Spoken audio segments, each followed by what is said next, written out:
Plywood can be used for boarding up windows to protect your home during severe storms. To do so, you'll need these items.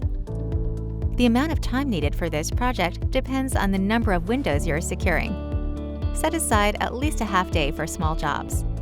You'll want to select plywood that is at least 5/8 to 3/4 of an inch thick, so it is strong enough to withstand the impact of dangerous debris during severe weather. First, you'll need to measure. For a wood frame home, measure the width and height of each window opening.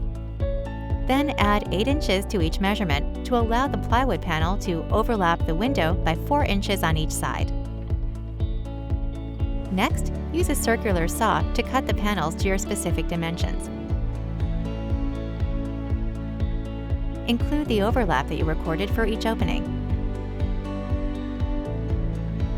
Next, make a reference line around each of the panels 2 inches from the edge.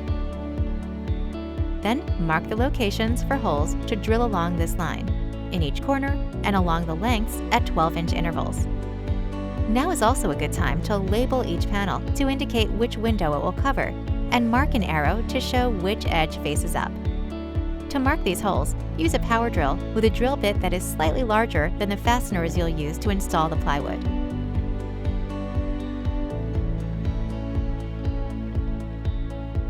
With help, hold the plywood in place at the window to be covered.